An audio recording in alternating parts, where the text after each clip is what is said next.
Hey, Sydney and Amelia. You're welcome to turn on your camera and microphone just to test if everything's working. Hi. Can you hear me? Can you see me? Yeah. I can see you. Yep. I can hear you. I can see and hear both of you, which is wonderful. You can turn your cameras off if you want, or you can leave them on. We're just going to wait for our moderators to join us and wait for more attendees to trickle in. Okay. Does there need to be any quorum for the debate or? Nope, there's no quorum necessary.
Okay, everybody, we are going to get started.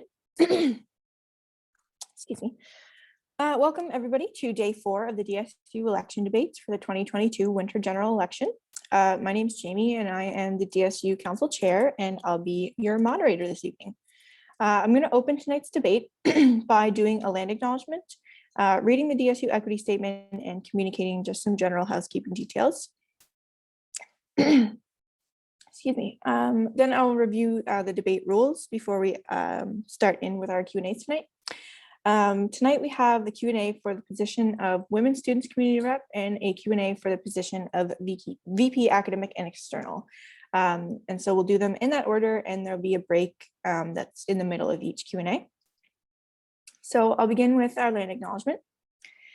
The Dalhousie Student Union acknowledges that Dalhousie University and the Dalhousie Student Union building are located on traditional, unceded, and unsurrendered Mi'kmaq territory. The Dalhousie Student Union seeks to honor the relational treaty process in its programming, events, and meetings. I'd ask everyone here tonight to pay particular attention and care about our presence on this land and how we can contribute to reconciliation, unlearning, and relearning as we enter into dialogues regarding our institutions. Now for the DSU equity statement. Student union solidarity is based on the principle that all members should be able to participate equally in their union, recognizing that students have diverse experiences of privilege and marginalization. As members of the Students' Union, mutual respect, cooperation, and understanding are our goals. We should neither condone nor tolerate behavior that undermines the dignity of any individual or creates an intimidating, hostile, or offensive environment. It is our collective responsibility to create an inclusive space for discussion and dialogue. Any form or forms of discrimination and or harassment will not be tolerated, nor will hate speech rooted in, but not limited to, sexist, racist, classist, ableist, homophobic, or transphobic sentiments and or remarks. We all have an obligation to ensure that an open and inclusive space free of hate is established. If you violate this understanding, you'll be asked to leave. Now just for those housekeeping items. So a reminder that the debate tonight, or the Q&A as it were, tonight is being recorded and will be posted tomorrow on the DSU YouTube channel and on the DSU website. We also have live captioning enabled for this debate. So if you want to put that on, you'd go to the bottom of your screen and hit the transcriptions button. We also have a link in the chat to submit questions for candidates tonight. So please go ahead and submit a question and it may be asked tonight. And the rest of the questions that we have for this evening have either been selected by the elections committee or submitted by students in previous years. Lastly, the candidates have been made aware of the rules beforehand, but I will go through a brief overview of the rules before we get started. Some of these rules may not be relevant tonight because of tonight's Q&A format, so keep that in mind. So I'll just go through the rules and I'll just pick out which ones, apply this evening because we are not doing a debate format. So mostly the rules that are going to apply are going to be about timing. But first, we just have to know that no matter who you are and what position you're running for and what you're saying, there should be no attacks on other students or other groups in ways that are discriminatory or offensive. This applies to everybody. Candidates should address the moderator, myself, in their responses. If this were a case where it was a debate, you couldn't address other candidates, but in this case, we just don't want you addressing the audience, so any students that may be present.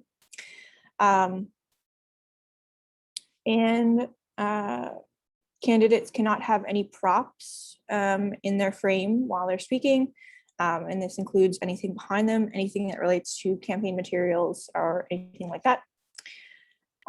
So we'll begin with opening statements, and all candidates have a maximum of 2 minutes for their opening statement.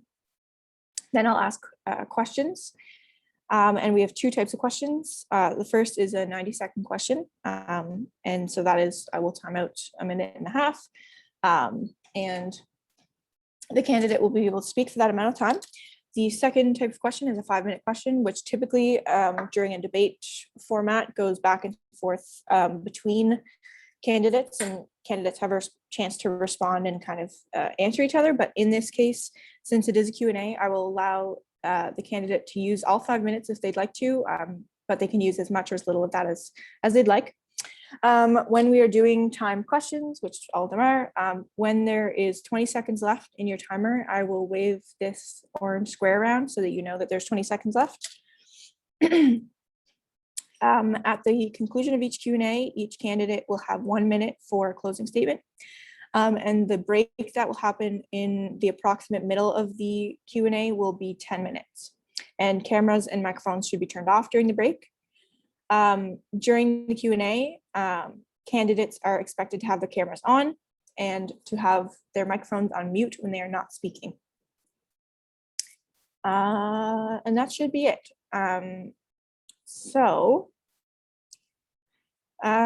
We will begin with the Q&A session for the position of women's rep. And the candidate this evening is Emilia Cordova. So Emilia, whenever you're ready, you can put your camera on. Perfect. And we will begin. I will just set my timer. So Emilia, you have 2 minutes for your opening statement and you can begin whenever you'd like. And it would be appreciated if you could just begin by introducing yourself briefly, including your preferred pronouns. Hello, everybody. My name is Emilia Cordova. My pronouns are she, her, and I am running for Women's Rep in Council. I am originally from Ecuador, and I am here at Dow taking double majoring in biology and chemistry, and possibly a minor in marine biology. I decided to rerun for Women's Rep. I've been Women's Rep in Council since December last year. So I decided I've been to a couple of council meetings. I've seen how the environment's like. So when elections came up, I decided to rerun because I feel that my time there wasn't enough to do what I wanted to do from the beginning. So main points in my campaign and what I want to do in office is the main part is highlighting women's work on campus.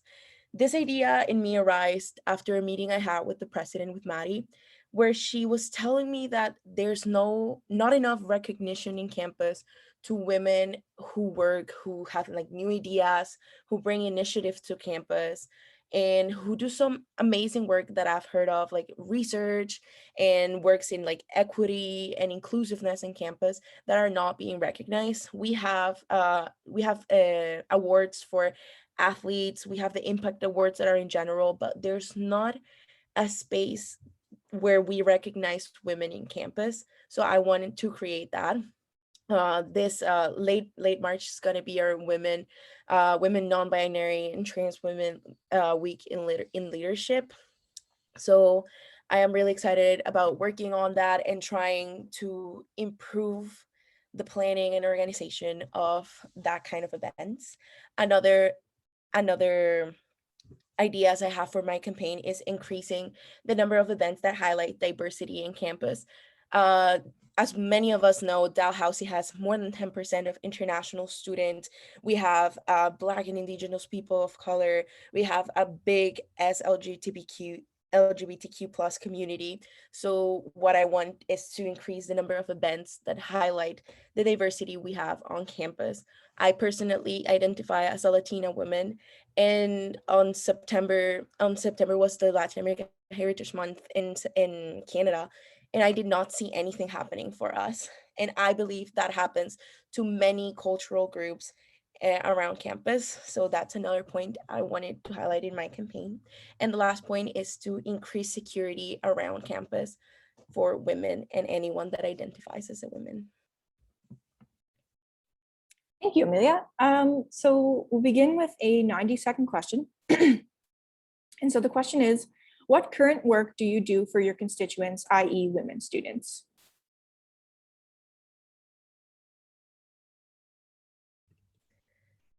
So I am the current women representative in council. So I attend to all the council meetings, and I am behind all behind planning on events like the Women Non-Binary and Trans Leadership Week. I am going to be part of the wellness bursary committee as a women's rep. So I do a lot of work for the DSU relating to that. I am also part of the Dalhousie Latinos and Hispanics in STEM Society, where we do a bunch of workshops for women to increase their like resume building skills and cover letter skills, interview skills. I was also part of the Medical Sciences Society at Dalhousie, where I have continuously advocated for international women, especially international students, and especially women recognition in medicine. And finally, I am part of the Senate Discipline Committee, where we deal with all like academic integrity offenses. So I try to represent to the best of my ability women in campus and understand their background, and from that trying to come up with either like sanctions or avoid the sanctions by understanding their background and making sure everyone does. Awesome, thank you. So the next question is a 5-minute question. You can use as much or as little of that 5 minutes as you'd like. And so the question is, what areas do your constituents need support in the most right now? I believe one of the biggest areas is security. I myself have heard a lot of women speaking how insecure they feel after a night out and they're walking back home or walking back to rest, how insecure they feel walking by themselves, or they're always like, oh, I need to walk with one of people, one of other friend. I need like to walk with a man to come back from a night out. And I believe that is a big problem for us, and I think that I could address that by increasing the number of self-defense classes the DSU offers. I know that there's some that they have offered in past years, but they have stopped due to COVID. And now that we are reopening, I would like to start again with this self-defense classes, offer more workshops about this, and increase the advertisement about it, because I know many people don't know about this. So I would like to do that. Another area that I think it's lacking is the lack of recognition we have at the Dalhousie campus, and I would like to create events, create awards, create bursaries that are related to that and incentivize women to do more in campus and recognize the work they have already done. Yeah. Sounds great. So the next question we have is another 90-second question. And the question is, how do you plan to best represent your constituents?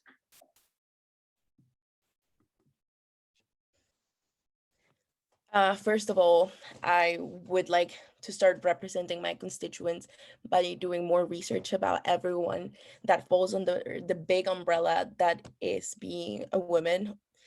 And I would like to do some research about it. I know to the best of my abilities everything that being a women's rep entails. I have done a lot of research about it this far, but I want to do more, and I want to represent women to the best of my abilities. I want I represent myself. I think I've said it before, but I represent myself as a Latin American woman, and I would like to, excuse me, um I represent myself as a Latin American woman. So I would like for everyone to be safe, to be safe around campus and speak like for who they are and stand up for who they are. And I would like to create a safe space where everyone can feel like themselves in campus. And I think that's how I would like to represent women to the best of my abilities.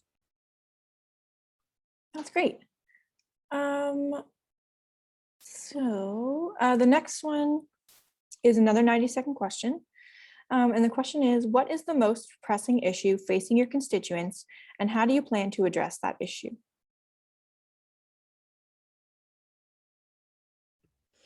Sure. As I mentioned before, I think the biggest issues women face in campus are the lack of security and lack of representation, either like for their lack of representation and lack of acknowledgement, either for their like achievements or lack of representation. And when it comes to like the events the DSU holds or events style holds in general, I feel like women, as I said before, women entails a big umbrella. It's it's a big umbrella of terms.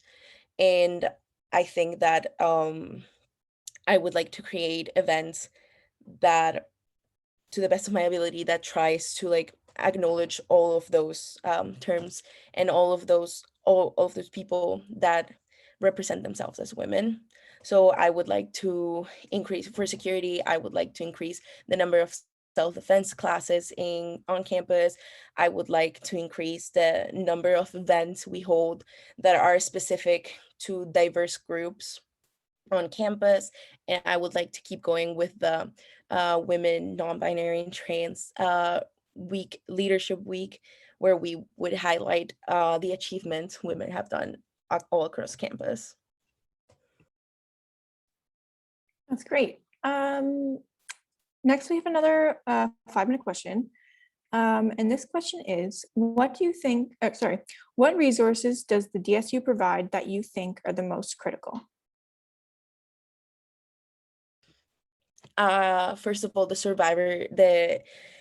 survivor support center. I think that is one of the most critical resource the DSU offers for survivors all across campus. It is so important because there are several cases of women who have survived some sort of like attack. They've survived rape. They have survived discrimination.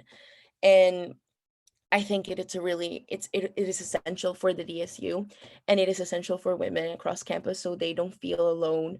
They don't feel like they don't feel victimized. And sorry, they don't feel like targeted. And they um and they have support after something like that happened to them. So I think it is really important. Another resource that I really appreciate is the food bank. It is really important because of food insecurity in Halifax.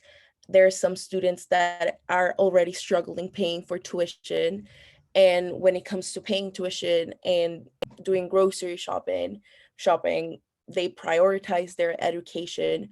So they don't have like resources to go like grocery shopping or have like access to the most basic one of the most basic resources, that's food. So I feel like the food bank, it's an amazing idea from the DSU, and it has certainly helped me in times of struggle. Yeah. Thank you for that. And so we have one more question before our break, and this is another 90-second question.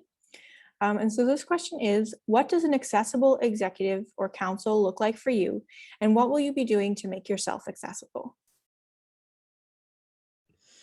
So I believe, first of all, an accessible council should be one that you can reach under reasonable hours, and you can they're always going to be there, and there's always going to be a moment on the week or a moment in time where you can reach to them, where you can like go knock on their office and be like, hi, can we talk about this?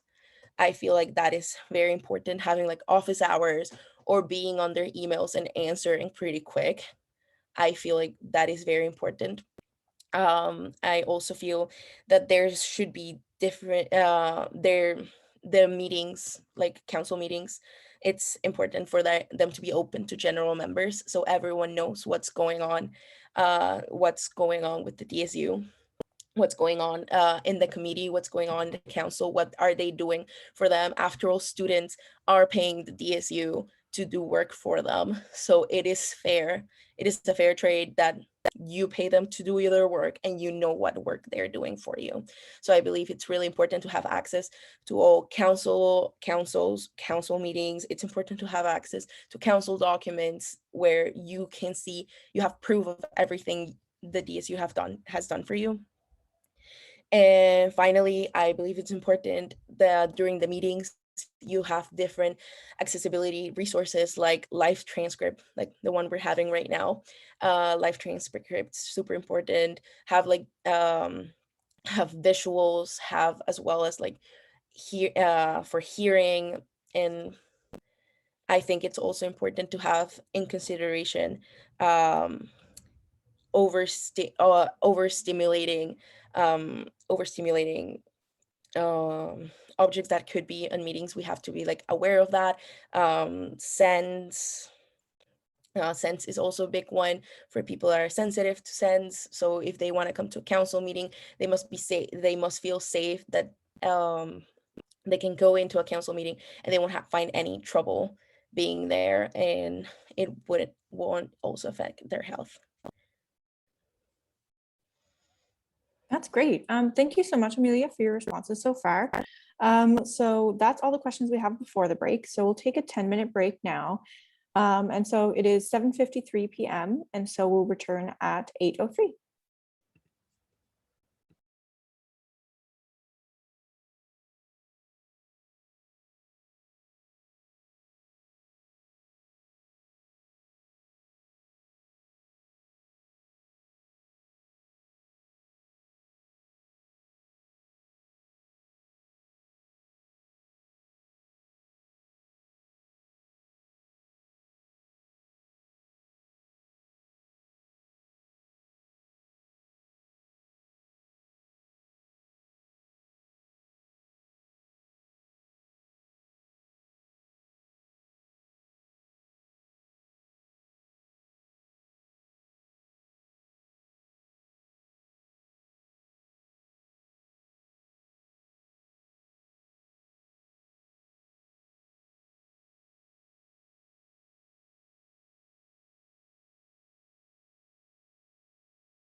All right, we will start again. Emilia, whenever you're ready, you can put your camera back on. Perfect. Okay, and we'll start with a 90-second question. Let me just get my timer ready. And so the question is, what do you plan to do in your first semester in office? Sorry, Jamie, you got cut off for a little. No worries, my bad. So the question we're doing is a 90-second question. And the question is, what do you plan to do in your first semester in office? So first, I would like to continue the work that we're currently doing with Maddie for the women non-binary and trans leadership week. I want to continue with that, and I also want to bring new events to campus where we highlight the diversity of women all around campus. I was thinking about some events, like for example, like Latin American Heritage Month Festival, and other events, for example, like late in February, events for Black History Month, planning events that represent cultures um,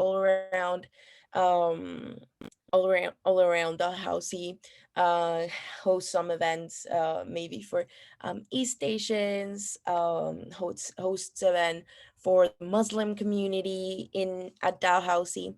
My main focus is create safe spaces where people can express their culture, because I know there's a lot of international students and people from different cultures that they're feeling homesick, and they are feeling homesick, and I feel like a space in campus where they can express themselves and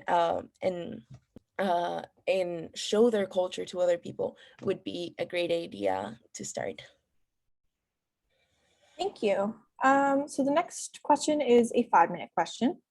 And so the question is, how do you plan on supporting your constituents during the COVID-19 pandemic and in a post-COVID return? So since fall, it's supposedly, if there's not a new variant or new lockdown coming up, next September is supposedly to be fully open in a post-pandemic kind of semester. I know the pandemic has affected emotionally, mentally, especially economically, to a lot of people. So I would like to um, promote all the resources we have in campus and in the DSU for all these kind of people, all people that feel affected by COVID, that have felt affected by COVID. I would like to, excuse me, I would like to increase the reach of all these kinds of supports the campus has, that I know they are not fully like information has not been fully accessible to everyone. I would like to let everyone that needs help on campus understand that there are plenty of resources for them. Thank you. The next question that we have is a 90-second question. And the question is, what is your action plan for implementing items outlined in your platform? First, I would like to bring them up with the executive team and get their feedback. I'm still pretty new at being a counselor, so I would love to get their feedback, and I would love to hear from some senior counselors in how to start implementing my campaign ideas. One of them, which is continuing the Women Non-Binary and Trans Leadership Week. I would like to receive feedback from the one we're hosting this March. I would like to receive feedback on that and implement that feedback into making a better, more accessible and inclusive leadership week, where we highlight all the accomplishment of women on campus. Great, thank you. Our next question is another 90-second question, and the question is, How is your impact in office going to be noticeable to your constituents? So I firstly would like for my constituents to get to know me and get to know me through the work I want to do for them. uh I would I would address all like advertisement and promotion towards the events I'm planning to host. I would advertise them towards them, and I would always make sure to like introduce myself to my constituents and make sure they know who to reach for when they have any trouble, when they have any ideas, any new projects they want to bring up. I would make myself fully available for them by hosting office hours, or by being accessible through email with like quick responses. And I like through that letting them know, and then doing creating new events, safe spaces, and implementing my plan in at the DSU. I would let them know. I would like let myself know, and let all my work speak for itself. Thank you. And so we have one final question. And this is a 90-second question as well. And the question is, what is one unique thing that you bring to this role, and how do you plan on putting it into action? I feel that the mix of um sorry, the mix of different like cultural aspects that make me like I'm like Latin American. English is not my first language. I'm an international student. I'm a woman. I feel that all of that together makes me a person that's aware of more problems that women face across campus. It makes me diverse. It makes me racialized. So I feel like I understand a lot of the problems that are currently going on campus. So understanding it's how I would work towards creating towards implementing my platform in the DSU, and creating events that will address these problems that Dalhousie is currently facing. All right, Emilia, thank you so much for your responses this evening. And so now we just have 1 minute for your closing statement. So whenever you're ready, you can go ahead. So in my campaign, what I've mentioned this far, it's that my campaign focuses a lot on highlighting the accomplishments of women in campus, increasing the recognition of diversity in campus, increasing security around campus, on campus and off campus. So I believe my platform, I believe that during my years to Women's Rep, I could implement all these ideas into the DSU by creating new events, working as a team with the executive team, who I'm sure they would support all of my ideas, and create a better Dalhousie and create a better DSU that works for students at Dow. Okay, thank you so much, Emilia. Now we are going to move into the Q&A for the position of VP Academic and External. And the candidate for this position is Sydney Keyamo. And so Sydney, whenever you're ready, you can turn on your camera and we'll get started. Perfect. And so we'll begin with opening statement. And so that is 2 minutes. And so whenever you're ready, Sydney, you can go ahead and give your opening statement. Thank you, Jamie. Good evening. My name's Sydney Keyamo. I use she, her pronouns, and I'm running to be Vice President, Academic and External. I'm a third-year student majoring in psychology and minoring in health sciences. And I would like to be Vice President, Academic and External because I'm passionate about all things surrounding student advocacy. My endeavors thus far have taught me a great deal about student governance and leadership, and I hope to use these skills in helping students succeed. My major areas of focus are implementing a tuition freeze, fairness for international students, streamlining course selection guidelines, and increasing transparency between faculty, admin, and students. I know that if elected, I will work my absolute hardest to meet the demands of the student body. With that being said, please remember to vote March 14th and 15th. Thank you. Alrighty, so the first question that we're going to begin with is a 90-second question. And so the question is, what do you think is the most pressing issue to the Dalhousie community right now?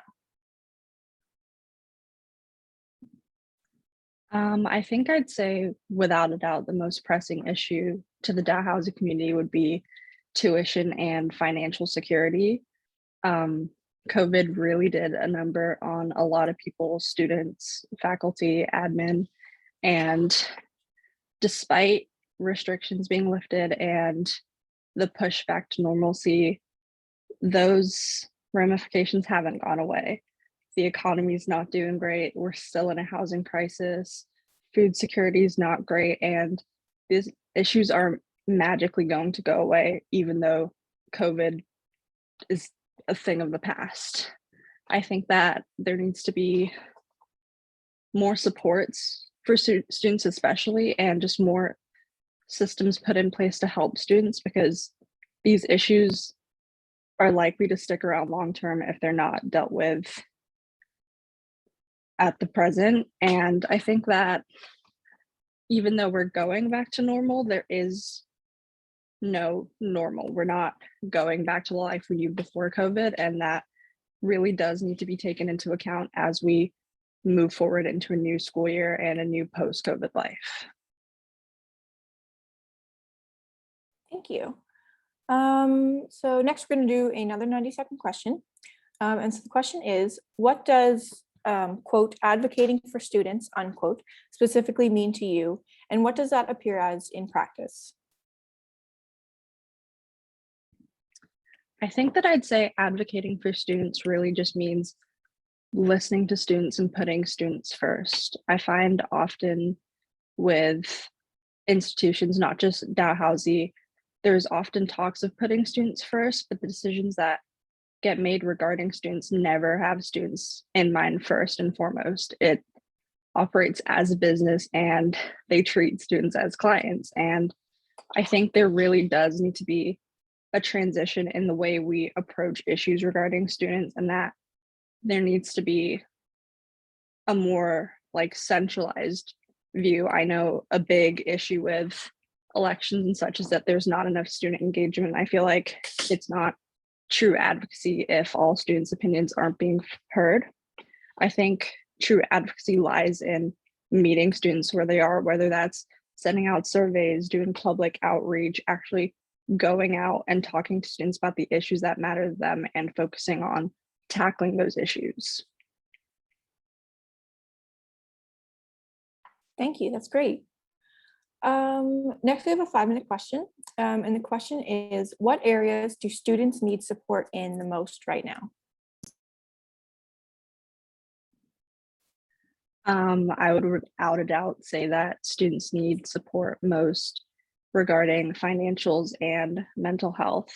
As I mentioned earlier, we're kind of shifting into this post-COVID world and restrictions are lifting and we're moving on as if COVID never happened, but the issues that came with COVID are still very much present and still affecting students to this very day, and they will continue to affect students unless we actually implement changes that benefit students. For example, the tuition increase that Dalhousie just proposed is probably the biggest thing on a lot of students' minds, and I feel like they're not taking into account that with the pandemic came economy challenges, and some people lost their jobs, some people still are having difficulties finding jobs, rent is increasing, there's a housing crisis, grocery prices are soaring, gas is soaring, and yet we're piling it on for students and not acknowledging the fact that being a student alone is hard. It's difficult enough trying to manage school and work a job and keep it all together, and when the world is working against you, it's kind of hard to have hope. And COVID honestly took hope away from a lot of people, I would say. It affected a lot of people. Some people haven't seen their families in months, maybe even years. And adding financial insecurity on top of that is just not what students need right now. I think that there needs to be either a tuition freeze or more funding opportunities for students, more student jobs, more places where students can get actual help and solutions to move forward instead of just pretending that, oh, COVID is done, we move on.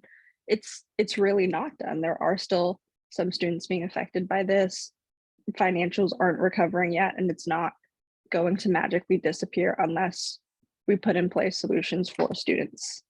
As for the mental health front, I feel like there really does need to be a greater push on accessibility for mental health, because I honestly couldn't tell you if I knew where to reach out for mental health supports in Dow. I know there's the Health and Wellness Center, but a lot of students don't know where to access help, and so they just won't get the help they need, and that's really not good. On top of all these other issues, students shouldn't have to be worrying about either seeking out doctors or scrambling to find mental health care when it should just be accessible on campus, or at least publicly known where to find all these resources.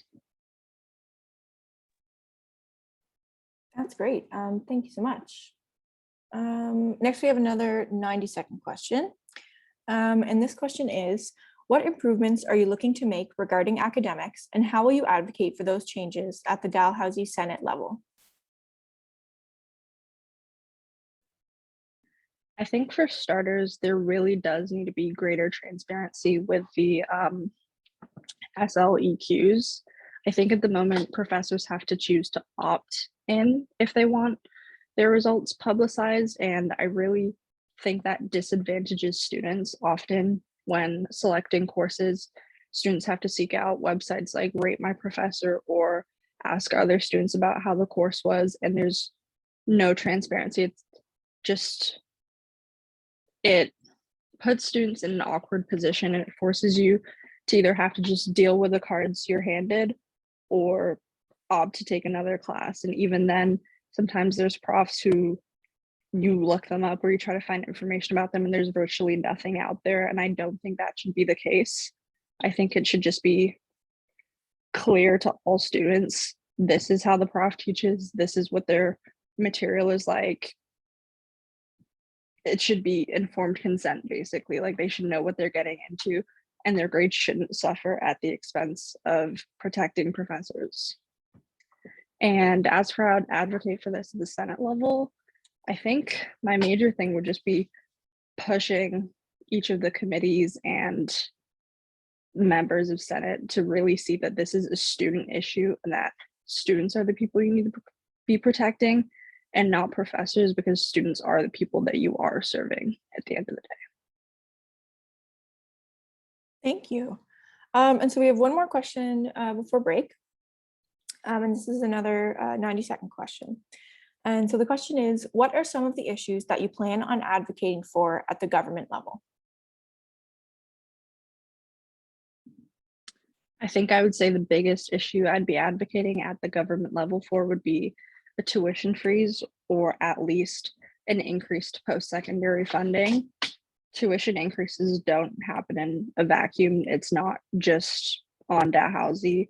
A lot of it does happen behind the scenes with provincial and federal leaders. And I think that there needs to be a shift in mindset, and that the, I guess, monetary handouts that universities get for the governments, it's great, but I need them to understand that at the end of the day, those handouts are not more important than students' well-being.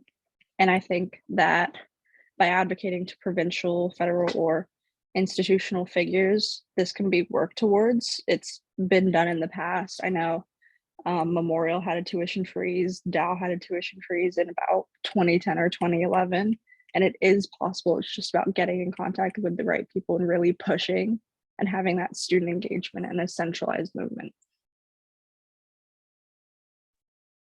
Okay, Sydney, thank you so much for your responses so far. So we'll do a 10-minute break now. And so it's 8:24, and so we'll come back at 8:34.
Alrighty, we will get back to it whenever you're ready, Sydney. Perfect.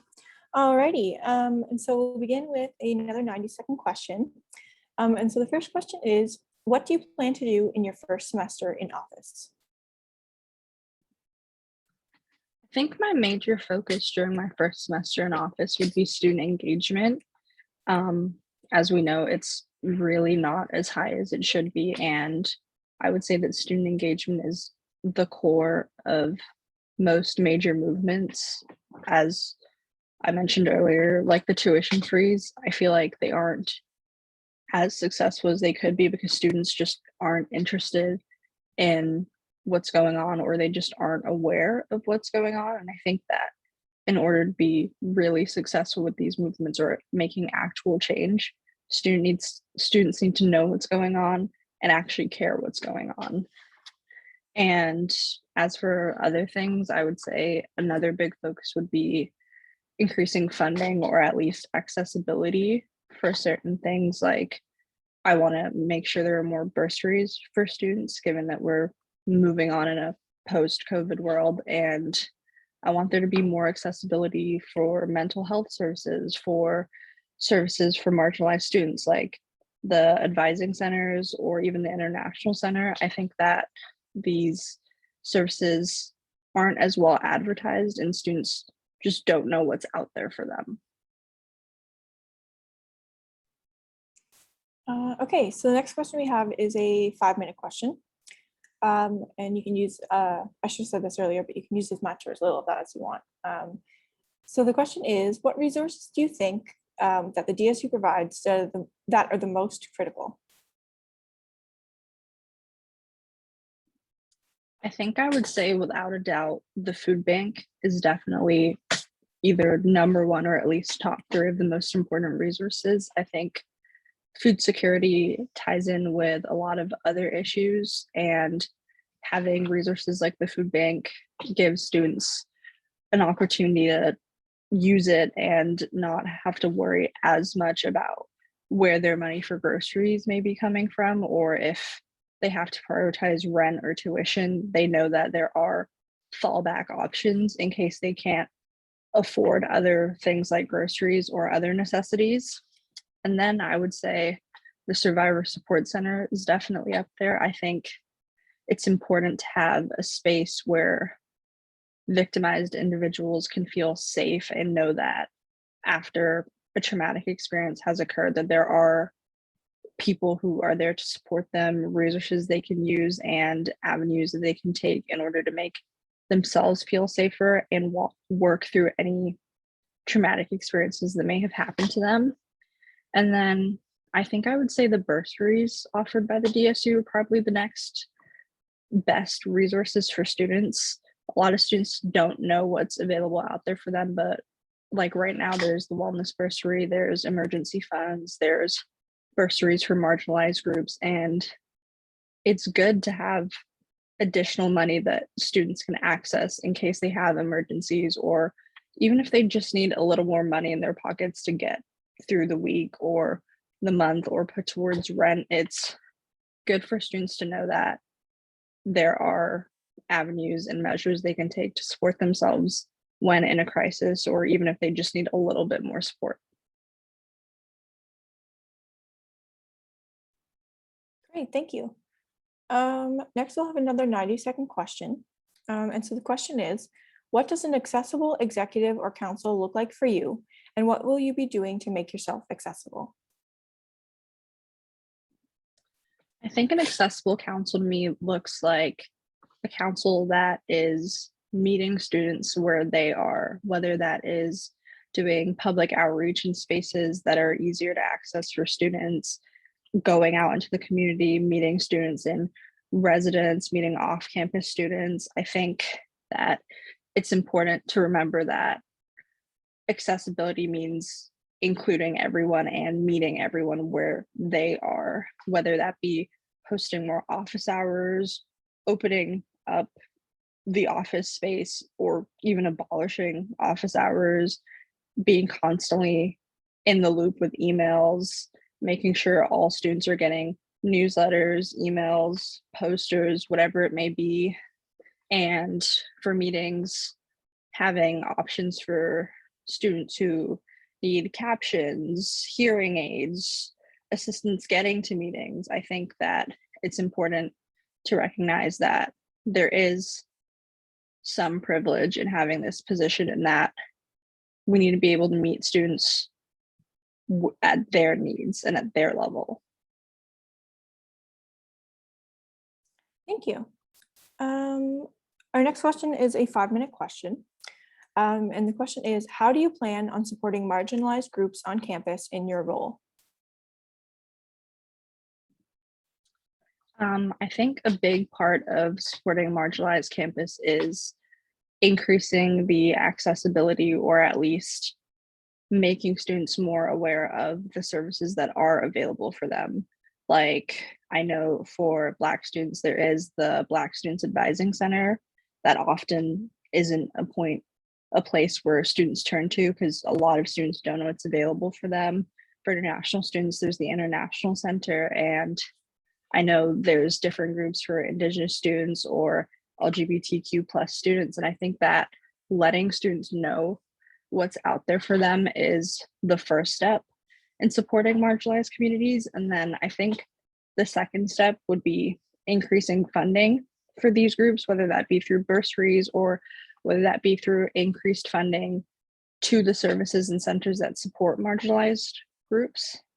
And then I think I would say the third most important thing is, again, meeting these students where they are. It may not always be easy to come to a council meeting or to come to an executive as a person who's part of a marginalized group and speak up on an issue that may not be affecting a lot of people. But I think it's important to let marginalized students know that their thoughts, feelings, and opinions are valid and necessary, and that they should be heard.